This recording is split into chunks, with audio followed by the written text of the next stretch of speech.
नमो विष्णुपादाय विष्णुपतिवेदांत स्वामिनिधि नमस्ते सारस्वती देवी गौरवाणी प्रचारे मुने विशेषशमनति पश्यति पंचाकल्पतरुभूषितुका सिन्धुभि वचपतितनां पावनेभ्यो वैष्णवेभ्यो नमो नमः। हे कृष्ण करुणा सिन्धु दीनबन्धु जगत्पते गोपीश गोपिका कान्त राधा कान्त नमोस्तुते। तप्त कांचन गौरंग राधे वृंदावनेश्वरी विश्वधाम सुते देवी प्रणमामि हरिप्रिय। श्री कृष्ण चैतन्य प्रभु नित्यानंद श्री अद्वैत गदाधर शिवसुति गौर भक्तवृंद। हरे कृष्ण कृष्ण कृष्ण हरे हरे हरे राम राम हरे हरे। भगवत गीता की जय। ओके, हरे कृष्णा। तो एक क्विक रिकैप लास्ट क्लास का।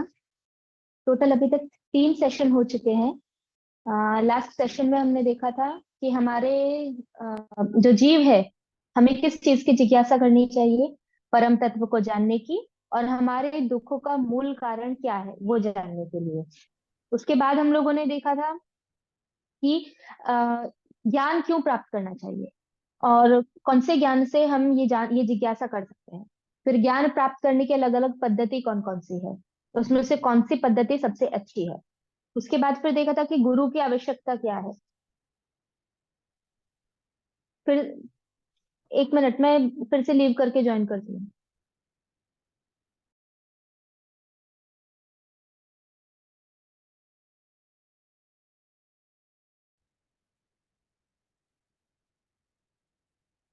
मतलब आप रिकॉर्डिंग कंटिन्यू रख सकते हो, कोई प्रॉब्लम नहीं है। अभी अभी क्लियर है, ओके फाइन। ठीक है, फिर उसके बाद हम लोगों ने लास्ट में देखा था कि गुरु की आवश्यकता क्या है और शिष्य की क्या योग्यताएं हैं, और किसको गुरु गुरु की क्या योग्यता है, किसको गुरु स्वीकार करना चाहिए। अब आज का जो टॉपिक है वो बहुत इंपॉर्टेंट टॉपिक है, आत्मा का विज्ञान, साइंस ऑफ सोल। तो ये आज का जो टॉपिक है वो आज के 4th सेशन में, और जो नेक्स्ट सेशन है उसमें 2 सेशन में कंटिन्यू करेंगे। इफ पॉसिबल 2 में हम ट्राई करेंगे कि कंप्लीट हो जाए, वरना 3rd सेशन ले लेंगे। अभी अगर किसी को पूछा जाए कि हम कौन है, तो सब क्या बोलेंगे? मेरा नाम ये है, मैं यहाँ पे रहती हूँ, मैंने ये स्टडी किया है, ये मेरे पेरेंट्स है, मेरी एज इतनी है, मेरे हस्बैंड ये है, मेरे इतने बच्चे हैं। ये हम देंगे हमारा इंट्रोडक्शन।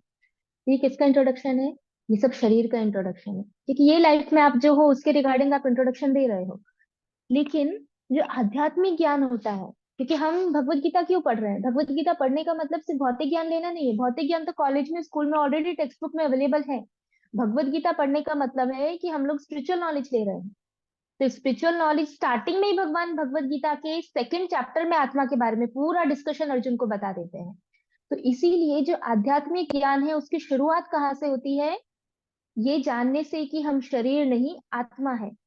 शरीर अलग चीज है और आत्मा अलग चीज है, दोनों एक नहीं है। हम कभी कभी समझते हैं आत्मा शरीर सब एक ही है। ऑडियो ऑडियो में कोई इशू आ रहा है किसी को? हरे कृष्णा। नहीं माता जी, इट्स क्लियर। क्लियर ना? ओके। ठीक है, कभी कभी हमें ऐसा होता है कि हमें ये पता नहीं होता कि हम शरीर है या आत्मा है। तो आज का जो सेशन है उसका मेन सबसे इम्पोर्टेंट फोकस यही है कि हम कौन है। तो अभी हम नेक्स्ट स्लाइड में देखेंगे कि आज आज हम कुछ कुछ पॉइंट्स कवर करने की कोशिश करेंगे जितना हो सकता है। तो सबसे पहला है हम कौन है। फिर हम कहाँ से आए हैं, मृत्यु के बाद हम कहाँ जाएंगे, आत्मा शरीर में कहाँ पे रहता है, क्या आत्मा परमात्मा बन सकता है? क्योंकि बहुत सारे लोग ऐसा सोचते हैं कि आत्मा जो है वो ही परमात्मा है।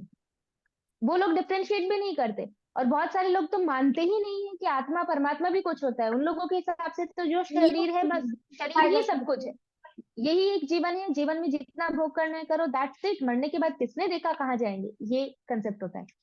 उसके बाद नेक्स्ट है हमारा धर्म क्या है, मतलब आत्मा का धर्म क्या है। थोड़ा ऊपर माता जी, लास्ट पॉइंट नहीं दिख रहा।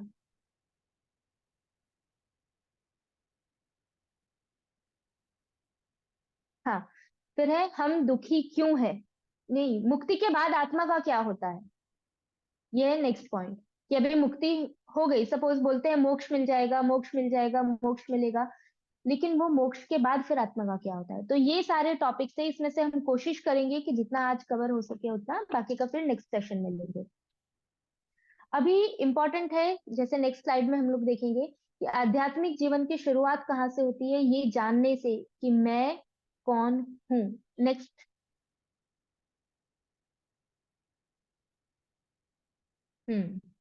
बहुत इंपॉर्टेंट प्रश्न है। माता जी थोड़ा जूम कम कर दीजिए।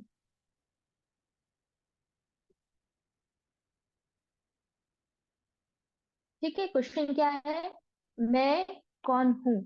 अभी मैंने जैसे अभी ऑलरेडी बोला कि हम जब हमें कोई पूछता है आप कौन है, तो हम पूरा इंट्रोडक्शन दे देते हैं अपने फैमिली का, प्रोफेशनल लाइफ का, प्लस हमने अभी तक क्या किया, हमारा बर्थ कहाँ पे हुआ, एवरीथिंग, पर्सनल लाइफ सब कुछ आ जाता है उसमें। लेकिन क्या यही हमारी रियलिटी है कि हम कौन है? तो आज का जो टॉपिक है उसमें हम पहले यही समझने वाले हैं कि हम कौन है। तो उसके लिए जरूरी है ये चीज जानना कि दो चीजें हैं, एक शरीर और एक आत्मा। अब दोनों के बीच में डिफरेंस है, मतलब शरीर एक अलग तत्व है और आत्मा जो है वो एक अलग तत्व है। अब ये जानने के लिए तीन डिफरेंसेस हैं कि शरीर और आत्मा में फर्क क्या है।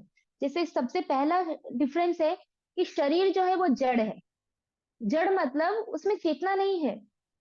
शरीर जो पंच धातु का बना हुआ है, दैट्स इट, उसमें और कुछ नहीं है। लेकिन आत्मा जो है, आत्मा चेतन है। आत्मा चेतन का मतलब कॉन्शियसनेस, जो चेतना आती है, कॉन्शियसनेस आती है। हमें कोई मारता है तो हमें पेन फील होता है।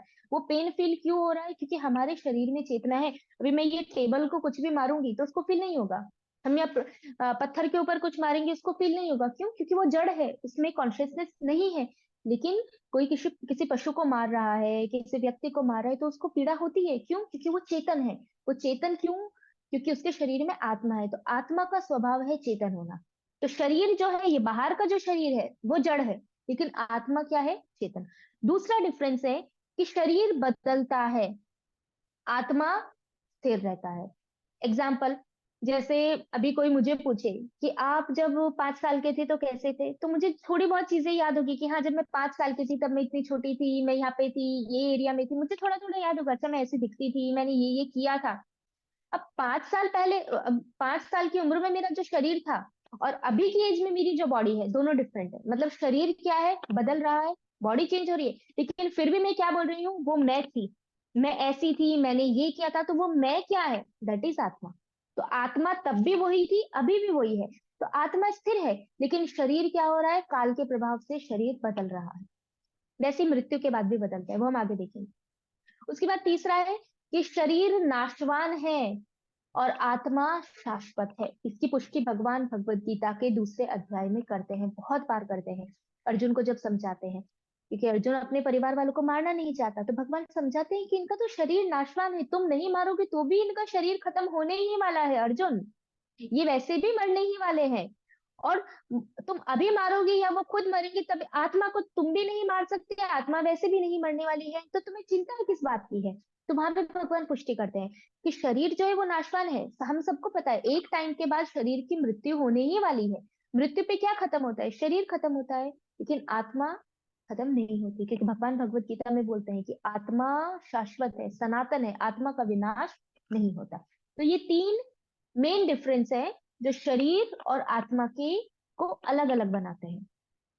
अभी उसके बाद हम देखते हैं कि जैसे हमारा जो शरीर है, हम एक और दृष्टिकोण से देख सकते हैं कि अगर हम मटेरियल पर्सपेक्टिव से देखें, भौतिक पर्सपेक्टिव से, तो हम क्या सोचेंगे कि ठीक है, ये मेरा शरीर है और जब मेरी मृत्यु हो जाएगी तब सब कुछ खत्म हो जाएगा, दैट्स इट, फिनिश, उसके बाद कुछ नहीं है। ये भौतिक पर्सपेक्टिव है। जो लोग शास्त्र में नहीं मानते, जो लोग भगवान में नहीं मानते, उन लोगों का पर्सपेक्टिव क्या होता है कि ठीक है, मैं शरीर हूँ, मेरे शरीर, मेरी मृत्यु हो जाएगी, बुढ़ापा सबको आता है, मुझे आएगा, मैं मर जाऊंगा, दी एंड, उसके बाद कुछ है ही नहीं। ये भौतिक दृष्टिकोण हुआ। आध्यात्मिक दृष्टिकोण का मतलब क्या है कि हम समझते हैं कि ये जो शरीर है वो मांस, हड्डी, मज्जा, ब्लड, ये सब चीजों से बना हुआ है। लेकिन ये शरीर खत्म होने के बाद भी आत्मा है, और वो आत्मा अभी भी है जो ये शरीर के अंदर कैद है। उसका उदाहरण किसके साथ दिया जाता है कि जैसे एक पिंजरा है, एक पिंजरे के अंदर तोता है, तो वो पिंजरा जो है वो शरीर के समान है, और उसके अंदर वो जो तोता है वो आत्मा के समान है। तो इस तरीके से उसको कंपैरिजन किया गया है। अब उसके बाद नेक्स्ट हम लोग इसको एक दूसरे एग्जांपल से समझ सकते हैं। नेक्स्ट स्लाइड माता जी। हम्म ये एक एग्जाम्पल दिया है यहाँ पे, एक व्यक्ति का, जो ड्राइवर है, और एक कार का दिया है।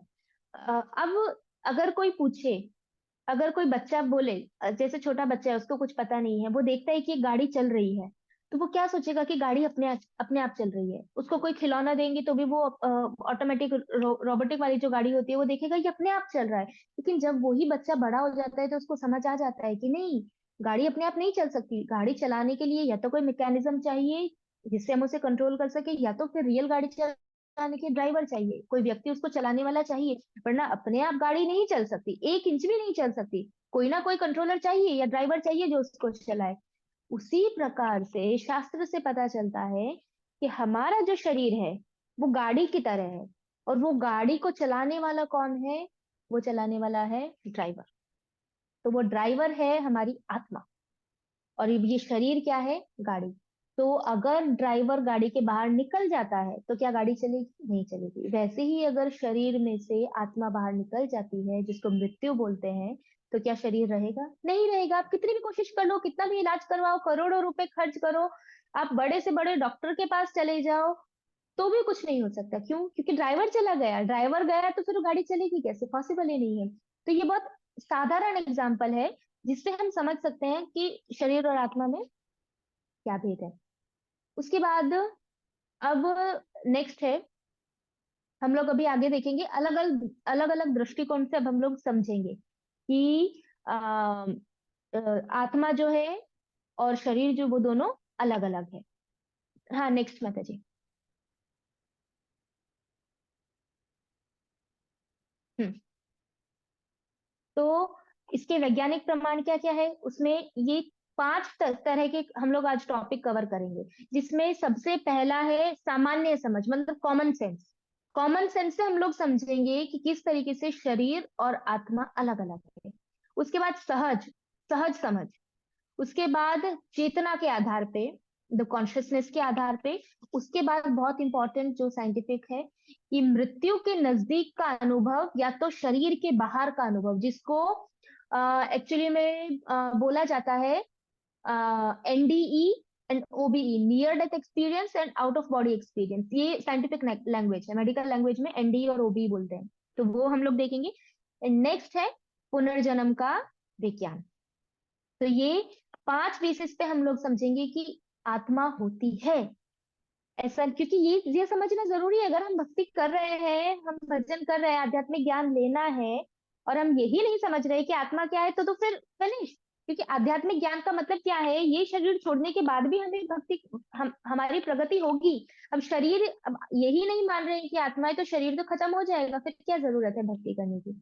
इसीलिए आत्मा का जो विषय है वो समझना जरूरी है। तो हम लोग सबसे पहला लेंगे सामान्य समझ, जिसका मतलब होता है कॉमन सेंस। नेक्स्ट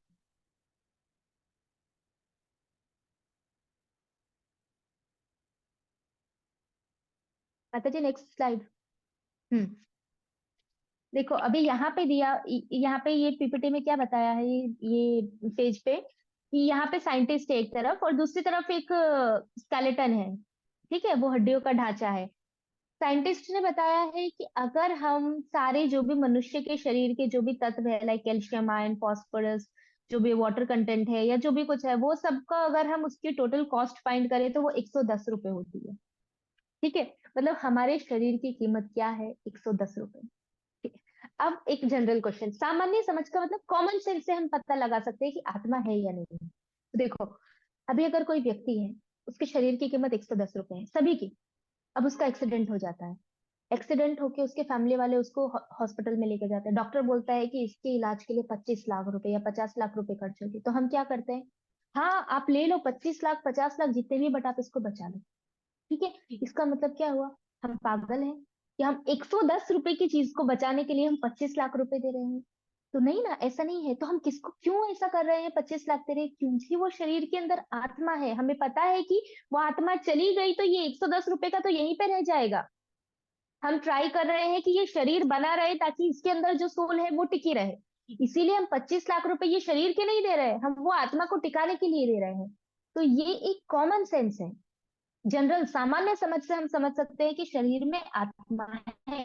अब इसका हम दूसरा एग्जाम्पल लेते हैं कि अगर किसी की मृत्यु हो जाती है, ठीक है, मृत्यु होने के बाद हम क्या सोच बोलते हैं कि जैसे कोई व्यक्ति है, हाँ नेक्स्ट कीजिए हमारे, जैसे कोई व्यक्ति है, ठीक है, उसकी डेथ हो गई, तो अब हम बोलेंगे कि वो व्यक्ति चला गया, जो भी है, किसी का एक्स वाई जेड है, कि वो एक्स वाई जेड व्यक्ति चला गया।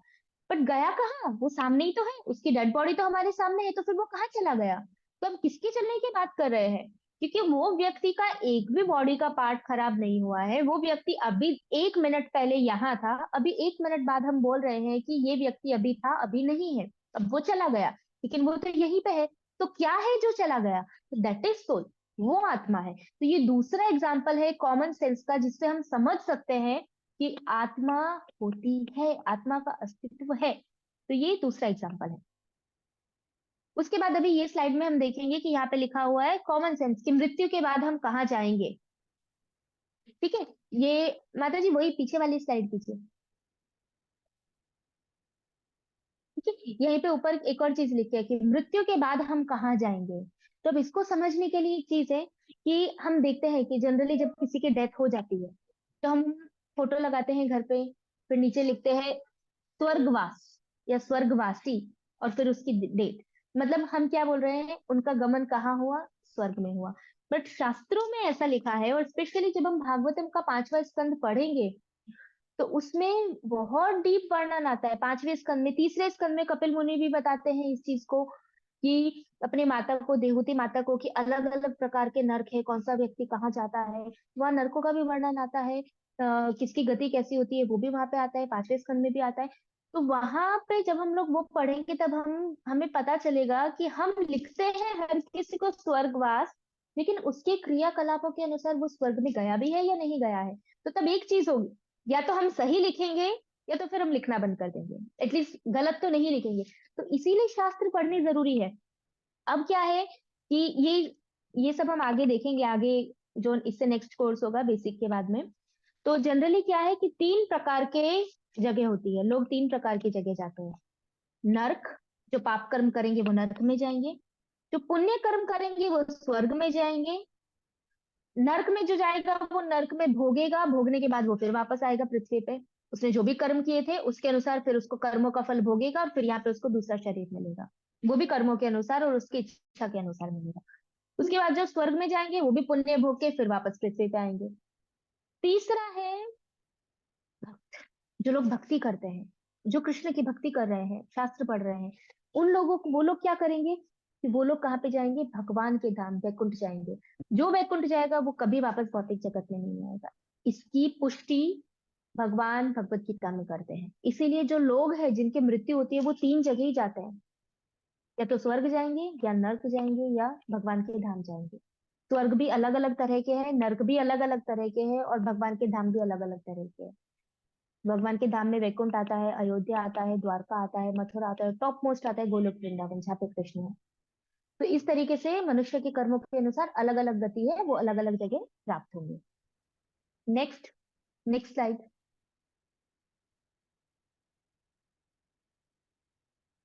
यहाँ पे भगवत गीता में पुष्टि की गई है 8.6 में, कि भगवान बोले हैं खुद भगवत गीता में, यम यम वापि स्मरण भावम त्यजन्ते कलेवरम तम तमेवेति कौन्तेय सदा तद्भाव भावितः। हे कुंती पुत्र, शरीर त्यागते समय मनुष्य जिस जिस भाव का स्मरण करता है, वह उस भाव को निश्चित रूप से प्राप्त होता है। भगवान वर्ड यूज करे निश्चित, मतलब 100%। मृत्यु के समय आपका जो भाव होगा, वैसा ही अगला शरीर आपको मिलेगा। तो इसीलिए इसके 2 उदाहरण, 2 चीजें डिपेंड करती है कि हमें मृत्यु के बाद हमें कौन सा शरीर मिलेगा। एक तो हमने मृत्यु के समय कौन सी इच्छा रखी है, कि हमें किस चीज का स्मरण हुआ है, जिस चीज की इच्छा रखेंगे वही चीज का स्मरण होगा। और दूसरा कि पूरे जीवन भर में हमने कौन से कर्म किए हैं। अगर फॉर एग्जाम्पल कोई पशु है, किसी को कोई पशु से बहुत लगाव है, एक्सट्रीम लगाव है, और मृत्यु के समय उसने वो पशु का स्मरण किया, लेकिन उसने जीवन भर पुण्य कर्म भी किए हैं, तो उसको पशु का शरीर मिलेगा, लेकिन अच्छे परिवार में मिलेगा, कि वो पशु को बहुत ज्यादा कष्ट पीड़ा नहीं उठानी पड़ेगी। तो इस तरीके से जो कर्म का सिद्धांत है वो कार्य करता है। अब हम इसके लिए एक उदाहरण देख सकते हैं। स्मरण वाला जो बोला ना, यम यम वापि स्मरण भावम, इसका एक बहुत अच्छा उदाहरण श्रीमद् भागवतम में आता है, भरत महाराज की कथा। कि जब भरत महाराज थे वो बहुत अच्छे राजा थे, उनके पास पूरा, उनके नाम से आज पूरे इंडिया को भारतवर्ष बोला जाता है, भरत महाराज के नाम से। भगवान का बहुत भजन करते थे, भक्ति करते थे, राजा थे, अच्छा परिवार था। एक टाइम पे उन्होंने अपना पूरा जो राज्य था वो अपने पुत्रों को सौंप दिया, और वो सब कुछ दे के वो चले गए वन में, कि अब वो फुल टाइम सिर्फ भगवान का ध्यान करेंगे और कुछ नहीं। वहां पे जाके उनको छोटे हिरण के एक बच्चे से अटैचमेंट हो गया, क्योंकि उसकी माँ की डेथ हो गई, हिरण की माँ की। तो उनको लगा इसको कौन संभालेगा, तो मैं संभाल लेता हूँ। तो वो हिरण के बच्चे से इतना प्रेम करने लगे कि वो अपना भजन छोड़ देते हिरन के लिए, कि उसने कुछ खाया है या नहीं खाया है। उसके बाद उनकी संध्या का टाइम होता तो वो भगवान का वो छोड़ के उनका ध्यान रहता, हिरन कहाँ है, हिरन कहाँ है, वो बीमार तो नहीं हो गया, उसको कुछ हो तो नहीं गया। उसको प्यार करते, खिलाते, उसके साथ खेलते पूरा। जो भरत महाराज थे वो जिस स्तर पे थे भक्ति के, वहां से वो गिरते गिरते गिरते किसमें अटैच हो गए, हिरन में अटैच हो गए। वास्तव में भरत महाराज शुद्ध भक्त थे, लेकिन भगवान ने ये हमें सिखाने के लिए किया है। भागवतम में ये कथा इसलिए आती है ताकि हम सीख सके। तो अल्टीमेटली क्या हुआ, एक बार वो हिरण का बच्चा कहीं मिला नहीं। तो भरत महाराज इतने विचलित हो गए, अपना सब सादा वाता छोड़ के उनको ढूंढने के लिए भाग पड़े। तो ढूंढते ढूंढते उनका पांव फिसला, वो पहाड़ी पे चढ़ रहे थे, वो पांव फिसला और वो गिर गए, उनको चोट लगी और उनकी मृत्यु हो गई। अब उनको अगला शरीर क्या मिला, सोचो, उन्होंने भजन किया था, भक्ति की थी, फिर भी उनको अगला शरीर किसका मिला, हिरण का मिला। तो अगले जन्म में वो हिरण बने। क्यों? क्योंकि उन्होंने हिरण का विचार किया था। इसलिए हम जिस चीज का विचार करेंगे वही शरीर हमें नेक्स्ट बर्थ में 110% मिलेगा। अब लेकिन क्योंकि उन्होंने भक्ति की थी, अब कोई सोच सकता है तो भक्ति करने का मतलब क्या हुआ।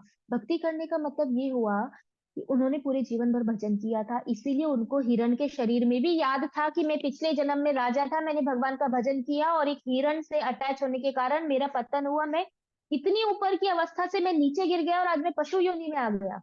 उनको ये सब स्मरण था। इसीलिए जो हिरण के शरीर में जब भरत महाराज थे, तो वो सिर्फ और सिर्फ साधुओं का संग करते थे, उनका ही उच्छिष्ट खाते थे, वहीं पे भागवतम की कथा सुनते थे, भजन में रहते थे। ये भक्ति का बेनिफिट हुआ। और फिर उन्होंने जब हिरण का शरीर छोड़ा तो उनको तीसरा शरीर मिला, जो था जड़ भरत का। जड़ भरत में ही वॉज प्योर डिवोटी, फिर बॉडी लीव करते ही वो सीधा भगवत धाम गए। इसीलिए हमें केयरफुल रहना चाहिए कि हमारी छोटी सी गलती से हमारे अननेसेसरी बर्थ ना बढ़ जाए। जैसे भरत महाराज एक ही लाइफ में जा सकते थे, लेकिन उनको अगले 2 जन्म लेने पड़े। तो ये एक एग्जाम्पल था। उसके बाद हमने देखा कि कर्म और इच्छा ये दो चीज है जिसके आधार पे हमें अगला शरीर मिलता है। अब नेक्स्ट नेक्स्ट हम देखेंगे, ये हुआ सामान्य समझ। नेक्स्ट है सहज, सहज समझ। उसके आधार पे हम क्या देखेंगे कि हम क्या बोलते हैं, ये क्या है, ये मेरा हाथ है, ठीक है, ये मेरी नाक है, ये मेरी आंखें हैं। लेकिन हम कभी ऐसा बोलते हैं ये मैं हूं, या ये मैं हूं, या तो फिर ये मैं, हम कुछ ऐसा नहीं बोलते। हम क्या बोलते हैं, ये मेरा है, मेरा सर, मेरी आंखें, मेरा हाथ, मेरे पैर, मेरा मतलब, तो वो मैं कौन है। हम बोलते हैं ना वो मैं, तो मेरा मतलब किसी का तो हुआ ना। तो वो मैं कौन है, दैट इज आत्मा। ये सहज समझ है। हम क्या बोलते हैं, अगर कोई आपको बोले कि कुछ भी पूछे तो हम हमसे बोलते हैं मैं। हम मैं कहाँ पे बताते हैं, यहाँ पे हृदय में बताते हैं, क्योंकि शास्त्र में बताया है कि आत्मा का जो निवास है वो हृदय में रहता है। आत्मा और परमात्मा दोनों हृदय में रहते हैं, इसलिए हम बोलते हैं मैं, ऐसा बताते हैं हमेशा हम। तो ये चीज है। तो ये सहज समझ है जिससे हम पता लगा सकते हैं एकदम सामान्य, एकदम इजी वे में, कि ये मेरा, मेरा मतलब वो किसका है, तो वो मैं कौन है, दैट इज आत्मा। और मेरा मतलब ये शरीर आत्मा का है, इसीलिए। उसके बाद नेक्स्ट हम देखेंगे इस ये सामान्य समझ हो गई। उसके बाद सहज समझ, सहज समझ का एक और एग्जाम्पल यहाँ पे दिया गया है, सूर्य का। और हम इसको उस चेतना के आधार पे भी ले सकते हैं। पर जैसे सहज समझ क्या है, जैसे सूर्य है तो सूर्य गर्मी और प्रकाश फैलाता है, वैसे ही जो आत्मा है वो भी पूरे के पूरे शरीर में चेतना को फैलाती है। जैसे अगर सूर्य नहीं है तो गर्मी भी नहीं होगी, प्रकाश भी नहीं होगा। वैसे ही अगर आत्मा नहीं है तो पूरे के पूरे शरीर में चेतना नहीं होगी। तो चेतना के आधार पे अगर देखा जाए तो एक डेड बॉडी जो है वो बिना चेतन का शरीर है, उसमें कोई कॉन्शियसनेस नहीं है, वो जैसे पड़ा है वो वैसे ही पड़ा रहेगा। लेकिन अगर वही व्यक्ति लाइव है, वही व्यक्ति जिंदा है, तो वो व्यक्ति चलेगा, सब कुछ फील करेगा, बोलेगा। तो इसका मतलब उसकी पूरी बॉडी में कॉन्शियसनेस है। उसको आप मारोगे, कुछ भी करोगे, उसको पीड़ा होगी, वो अपना प्रोटेक्शन करेगा, नहीं मुझे मत मारो। लेकिन एक डेड बॉडी को ऐसा करोगे तो कोई वो कुछ नहीं बोलेगा। इसका मतलब कि वही शरीर में से अगर चेतना चली जाती है तो वो शरीर मृत है, और शरीर में चेतना है तो वो शरीर लाइव है। तो वो चेतना कहाँ से आती है? तो वो चेतना आती है आत्मा से। आत्मा का कार्य है चेतना को फैलाना। तो ये था कि हम चेतना के आधार पे देख रहे हैं कि शरीर और आत्मा अलग है। फिर इसका एक और एग्जाम्पल दिया है आगे, बहुत अच्छा, कि यहाँ पे एक जगह कैमरा है और एक जगह एक व्यक्ति है। अभी अगर ये व्यक्ति के हाथ में एक फूल है, ठीक है, अब वो ही फूल एक कैमरा के सामने है। अभी व्यक्ति अगर फूल को देखेगा तो वो सोचेगा ये फूल मैं अपनी पत्नी को दूंगा तो मेरी पत्नी बहुत खुश हो जाएगी। फूल को देखते ही उसके मन में ये विचार आता है।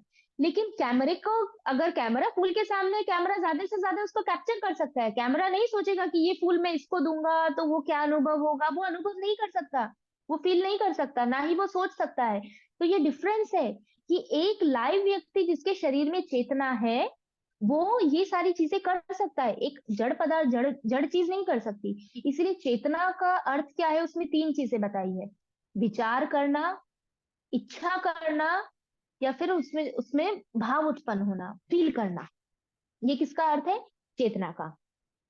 अब इसका हमने ऑलरेडी एक सूर्य वाला एग्जाम्पल हम ले चुके हैं। फिर नेक्स्ट स्लाइड माता जी।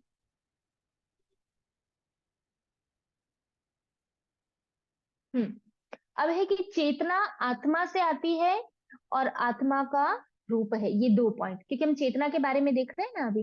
तो चेतना कहाँ से आती है, हमने ये तो देख लिया अभी कि वो व्यक्ति के अंदर चेतना है, इसीलिए वो सब विचार करता है, सोचता है, अनुभव करता है, फील करता है।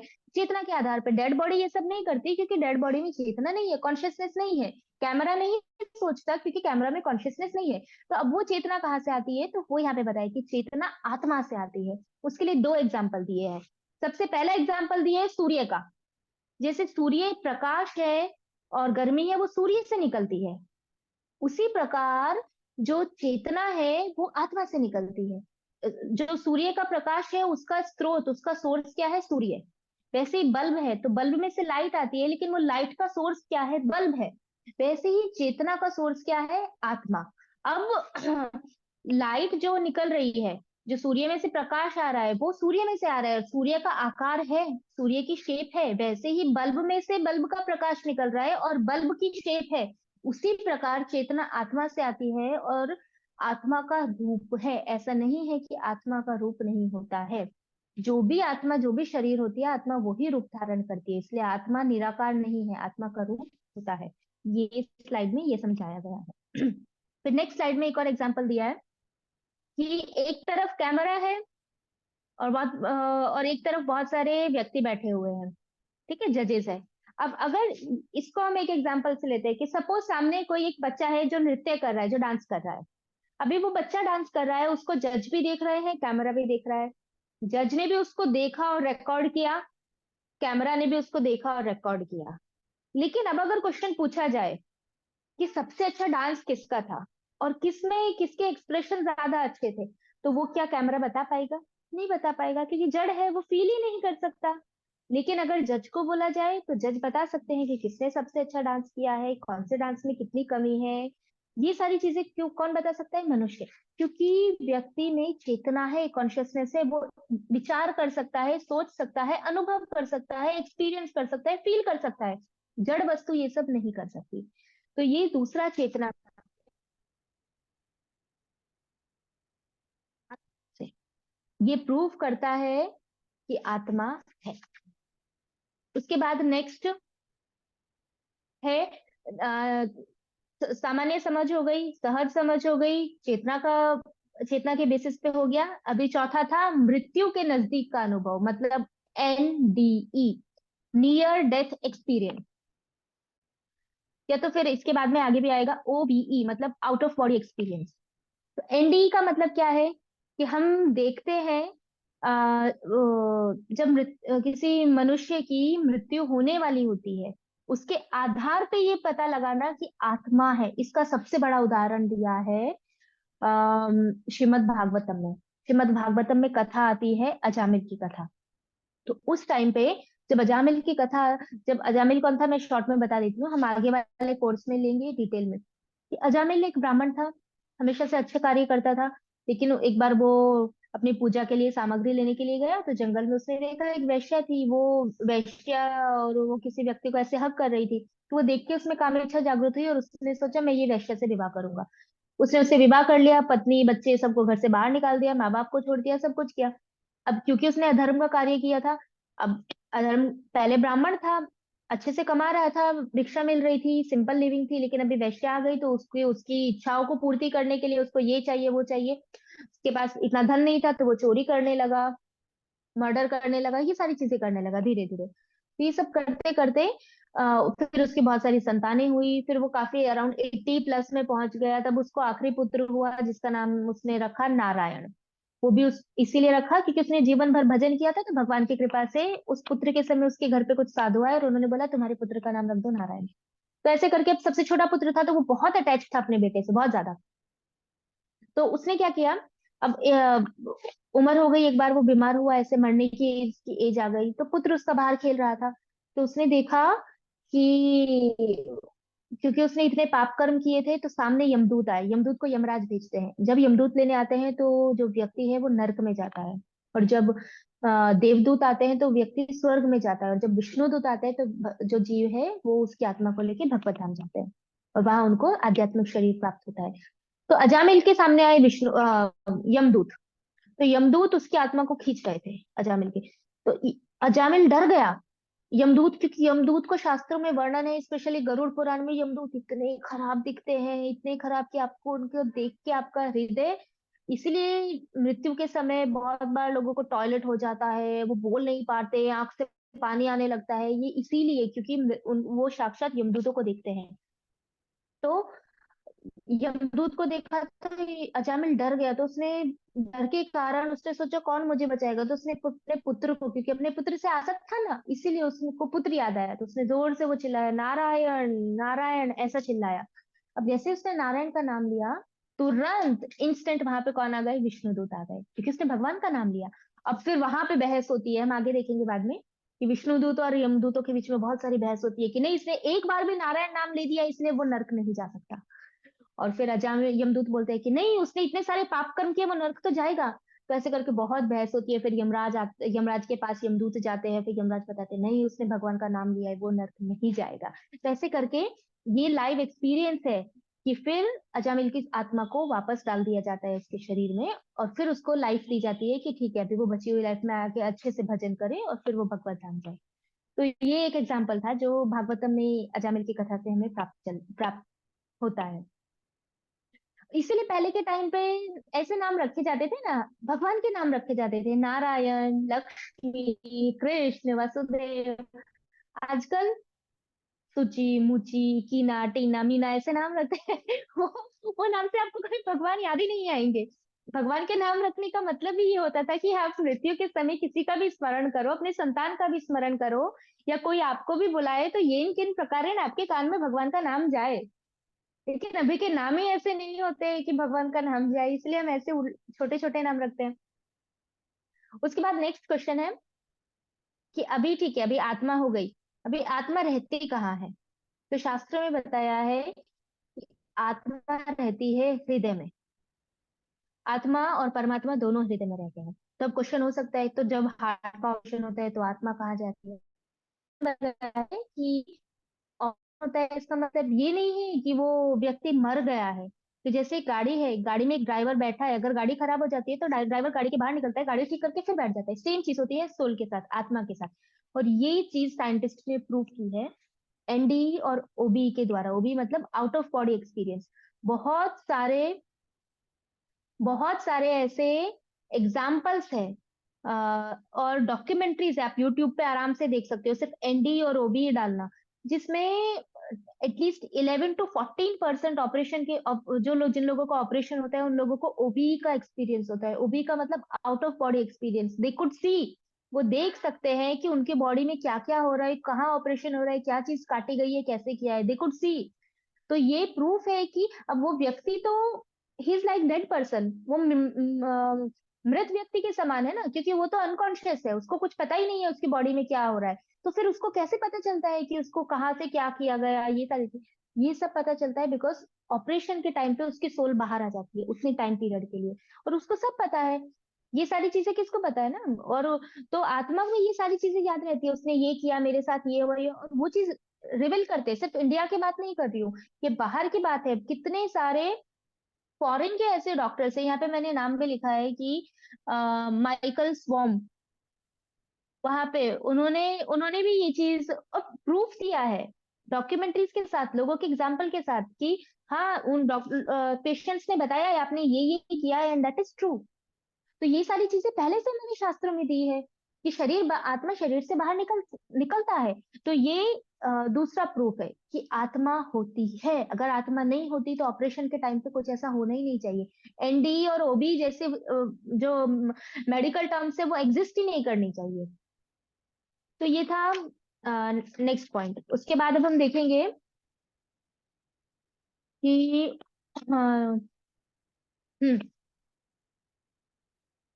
नेक्स्ट स्लाइड, हाँ। अब आएगा पुनर्जन्म।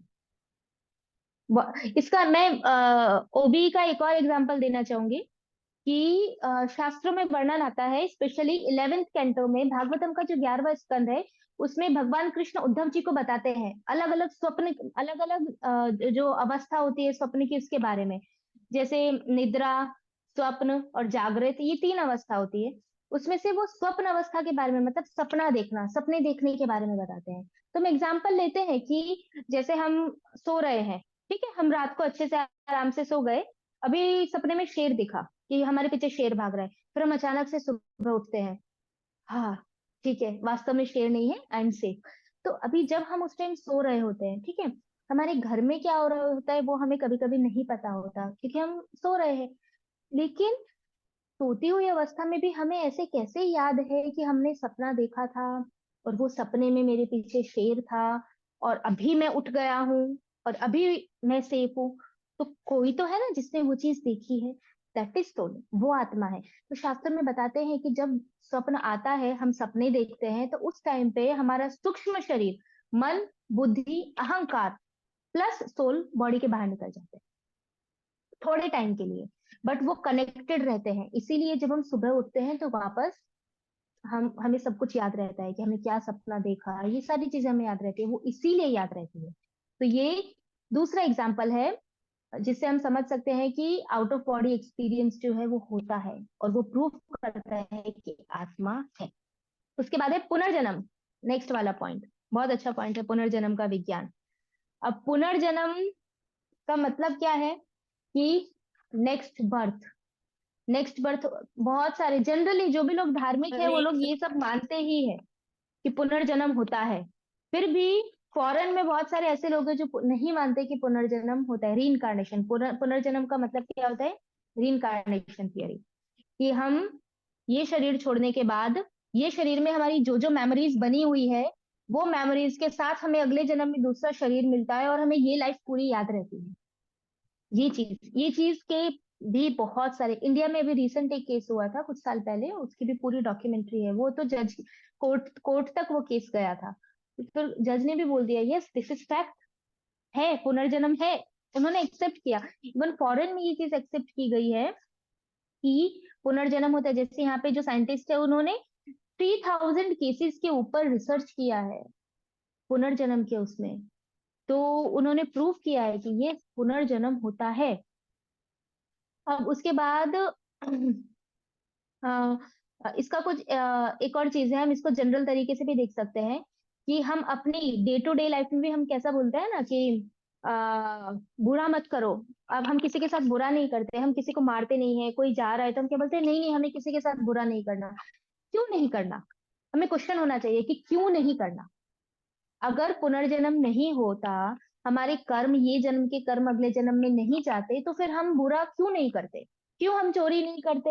क्यों हम झूठ नहीं बोलना चाहते? हमें सिखाया जाता है झूठ मत बोलो, चोरी मत करो, किसी को मारो नहीं, किसी को परेशान मत करो। क्यों? क्योंकि हमें पता है कि ये सारे कर्म सही नहीं है, और हमें कर्म सही नहीं है तो अभी हम जैसा करेंगे वैसा भोगेंगे। इसीलिए कहीं ना कहीं हम एग्जैक्टली इस चीज को नहीं मानते, लेकिन स्पेशली हम इंडिया में और बाहर भी ये चीज तो बचपन से हमें पता ही होती है कि हमें किसी का बुरा नहीं करना, क्योंकि बुरा करेंगे तो क्या होगा, हमारा भी क्या होगा, बुरा होगा। तो हमारा भी बुरा होगा, मतलब ये लाइफ में नहीं होगा तो नेक्स्ट लाइफ में होगा। इसीलिए हम ऐसी सारी चीजों से बचते हैं कि हमेशा अच्छा ही करो, हम अच्छा करेंगे तो हमारे साथ अच्छा होगा। तो ये एक डे टू डे लाइफ का एग्जाम्पल है जिसमें हम देख सकते हैं। फिर दूसरा एग्जाम्पल हम देख सकते हैं कि एक सिंपल तरीके से कि कोई व्यक्ति है, एक व्यक्ति बहुत लाइक अच्छे परिवार में उसका बर्थ होता है, बहुत फाइनेंशियली बचपन से कोई प्रॉब्लम नहीं होती, बॉडी पूरी एकदम सही है, सब कुछ है। एक व्यक्ति है जो बहुत गरीब परिवार में होता है। फिर एक व्यक्ति बहुत हेल्दी होता है, एक व्यक्ति बचपन से ही बीमार होता है, उसको बचपन से ही कोई ना कोई बॉडीली डिफेक्ट होता है। एक व्यक्ति है जो बहुत सुंदर होता है, एक व्यक्ति बहुत सुंदर नहीं होता। तो ये सारी चीजें किस आधार पे होती है? कोई तो बेसिस होगा ना जिसके आधार पे हमें ये सारे डिफरेंसेस देखने को मिल रहे हैं। ऐसा तो नहीं है कि मर्जी से कोई भी किसी को भी मिल जाता, तो भगवान इम्पार्शियल हो गए।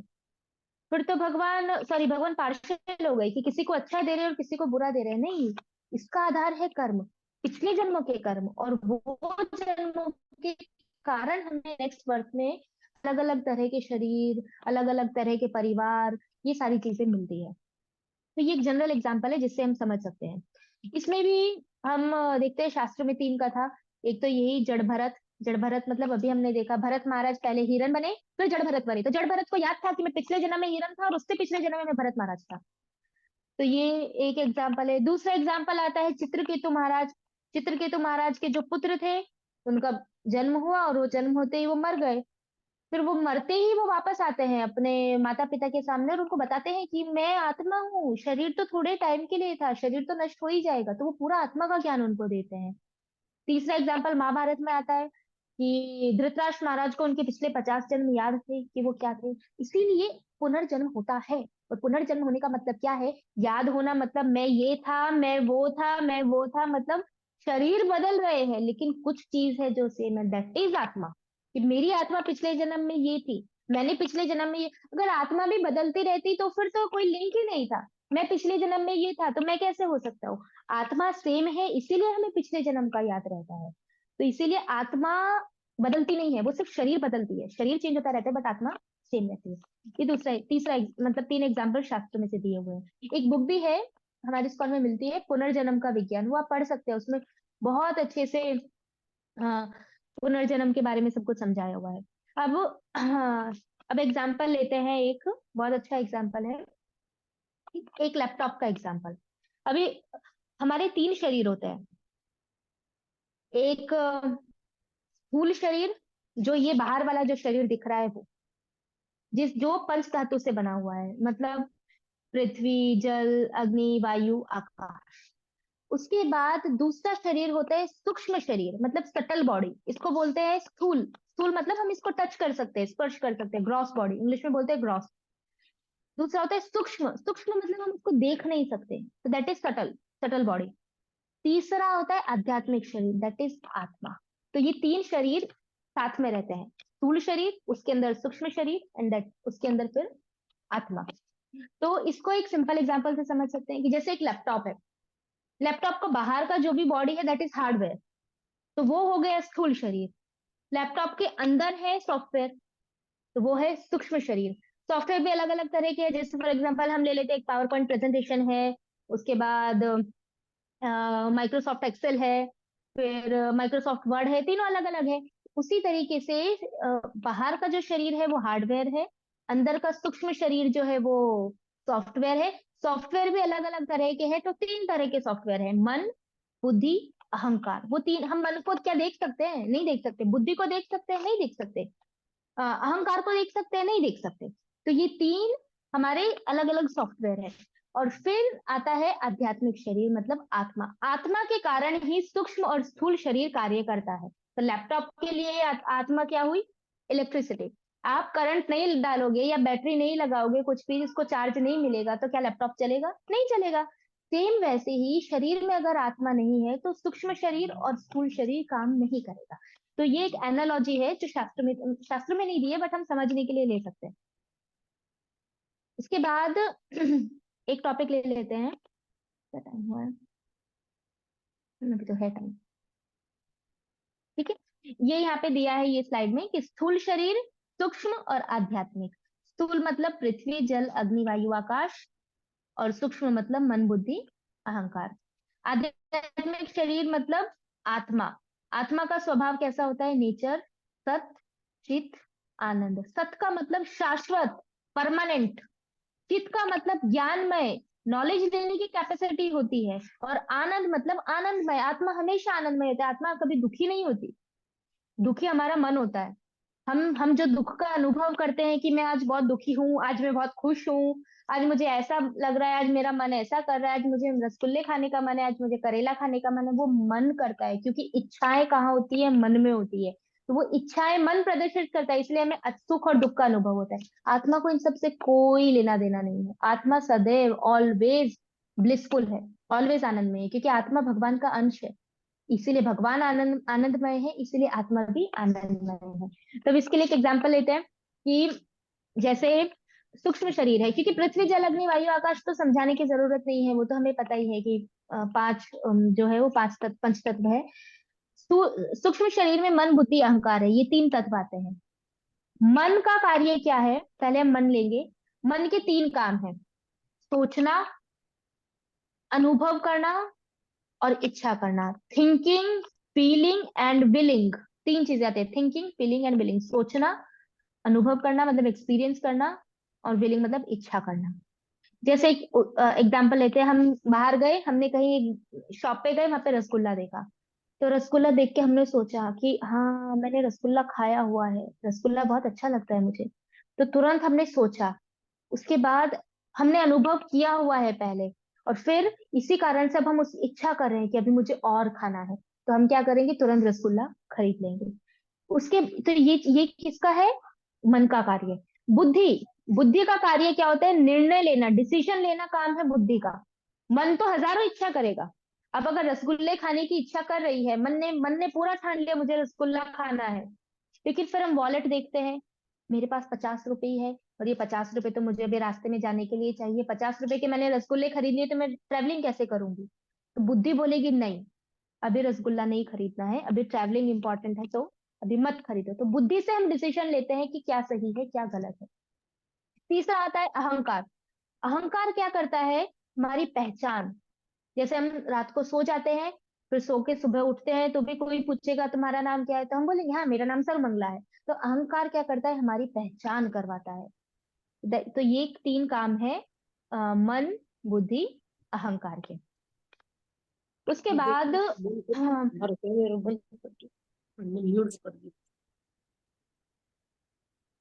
माता जी कोई अनम्यूट है?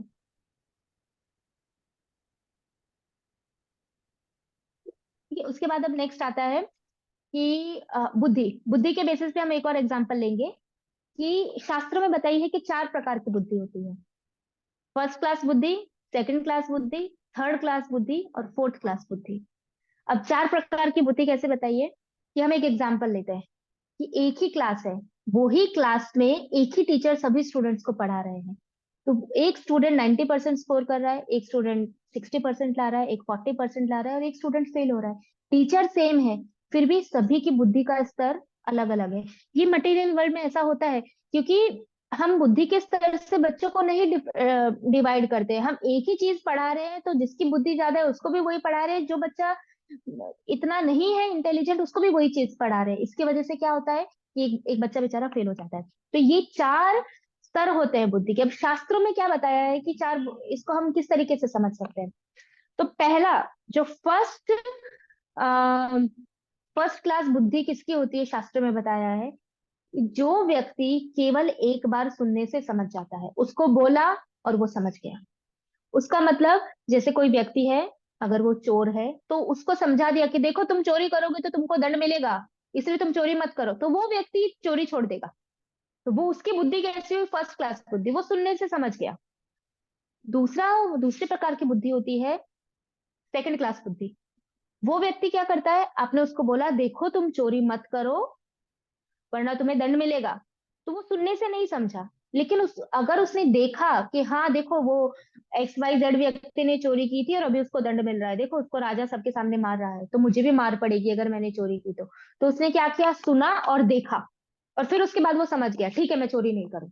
तो ये दूसरे क्लास का, ये सेकंड कैटेगरी की बुद्धि है, जो सुनता है और देखता है, दोनों के बाद वो समझ पाता है। तीसरा व्यक्ति आता है, उसको सुनाया, उसको बताया चोरी मत करो, उसने देखा भी कि चोरी करने वाले को दंड मिल रहा है, फिर भी वो चोरी कर रहा है। फिर जब वो खुद जेल में जाएगा, खुद पिटेगा, उसके बाद वो सोचेगा हाँ हाँ हाँ, मैंने अनुभव कर लिया, चोरी करने से तो बहुत दंड मिलता है, इसलिए अब मैं चोरी नहीं करूंगा। तो तीसरी क्लास का, जो तीसरी कैटेगरी का व्यक्ति कौन होता है? जो सुन के भी नहीं समझता, देख के भी नहीं समझता, लेकिन अनुभव करके समझ जाता है। पहले वाला खाली सुन के समझ जाएगा, दूसरे वाला सुन के नहीं समझेगा, देख के समझेगा। तीसरे वाला ना सुन के समझेगा, ना देख के समझेगा, अनुभव एक्सपीरियंस करके समझेगा। और चौथी कैटेगरी का कौन होता है? जो ना सुन के समझता है, ना देख के, ना अनुभव करके। वो जेल में जाएगा, मार खाएगा, बाहर आएगा और फिर से चोरी करेगा। तो ये है। तो अभी कलयुग में जनरली फर्स्ट और सेकंड क्लास कैटेगरी के लोग तो नहीं ही है, सिर्फ सेकंड और थर्ड और फोर्थ कैटेगरी के ही रह गए हैं अभी। ये क्यों ऐसा होता है? क्योंकि क्यों क्यों क्यों हमारी बुद्धि इतनी तमोगुणी हो गई है? क्योंकि जनरली हम अभी, आहार हमारा तमोगुणी है, हम ना सात्विक खाते हैं, ना सात्विक पीते हैं। पहले लोग गाय का दूध पीते थे, अभी मैक्सिमम लोग भैंस का दूध पीते हैं। भैंस तमोगुणी होती है, गाय सत्वगुणी होती है। गाय कभी आपको गंदी जगह में ऐसे कीचड़ में ऐसे बैठी हुई, ये सब नहीं होगा। गाय हमेशा जनरली दूर रहती है ये सब चीजों से। अभी की तो लोगों की गलती है कि लोग गायों का रक्षण नहीं करते, इसलिए बेचारियों को पेट भरने के लिए ये सब खाना पड़ता है, वरना गाय सात्विक है। लेकिन भैंस भैंस को हमेशा कीचड़ में ही जाना है। आप उसको अच्छी सुंदर एकदम मस्त जगह पे रखोगी तो भी वो यही ढूंढेगी कि कीचड़ का है, वो जाएगी और कीचड़ में घुस जाएगी। तो इसीलिए हम भैंस का दूध पीते हैं जनरली। तो इसलिए हमारी जो बुद्धि है वो भी तमोगुणी ही होती है। आहार हमारा तमोगुणी होता है। हम ये सारी चीजें खाते हैं, मशरूम, नॉन वेज खाते हैं, चाय कॉफी, सब तामसिक है। कैफीन कैफीन आता है, कैफीन तमोगुण में आता है। तो तामसिक खाएंगे तो बुद्धि कैसी होगी? बुद्धि भी तामसिक ही होगी। इसलिए सतोगुणी आहार बहुत जरूरी है। तो ये एक एग्जाम्पल था कि क्यों हम लोग अभी कलयुग के लोग जो है वो थर्ड और फोर्थ कैटेगरी वाले, क्योंकि हमारी बुद्धि हमारे आहार के कारण, हमारे संग के कारण, शास्त्रों का अध्ययन ना करने के कारण धीरे धीरे धीरे धीरे डिग्रेड होके चौथे या तीसरे लेवल पे आ गई है। तो ये हुआ सूक्ष्म शरीर। अभी है आध्यात्मिक शरीर, आत्मा। अभी आत्मा के बारे में बहुत डिटेल डिस्क्रिप्शन है, बट ये तीन चीजें हमें याद होनी चाहिए: सत, चित, आनंद। मतलब आत्मा शाश्वत है, आत्मा ज्ञानमय है, और आत्मा ऑलवेज ब्लिसफुल। आत्मा को कभी कोई दुख नहीं होता। दुख का जड़ कौन है? मन है, और कुछ नहीं। तो आत्मा के बारे में हम लोग नेक्स्ट सेशन में लेंगे। जो पूरा सेशन हम ट्राई करेंगे कि हम आत्मा के ऊपर ही लें, क्योंकि बहुत सारे पॉइंट्स है आत्मा के बारे में। क्योंकि भगवान ने भगवत गीता का सेकंड जो चैप्टर है उसमें अर्जुन को आत्मा के बारे में ही बोला है। इतने सारे पॉइंट्स बताए जो हमारे लिए समझने जरूरी है। तो इसलिए वो टॉपिक हम नेक्स्ट टाइम कवर करेंगे। तो ये आज का सेशन था। अम, अभी नेक्स्ट क्लास हम लोग लेंगे वेडनेसडे को, ट्यूसडे वेडनेसडे को, तब हम लोग आत्मा के बारे में कंटिन्यू करेंगे। ओके। हरे कृष्णा। किसी को कोई भी क्वेश्चन हो तो वो मुझे पर्सनली पूछ सकते हैं विदाउट एनी हेसिटेशन। हरे कृष्णा। वाञ्छाकल्पतरुभ्यश्च कृपा सिन्धुभ्येव च पतितानां पावनेभ्यो वैष्णवेभ्यो नमो नमः। श्रीमद् भगवत गीता की जय, श्रील प्रभुपाद की जय। सर्व हरि हरि बोल।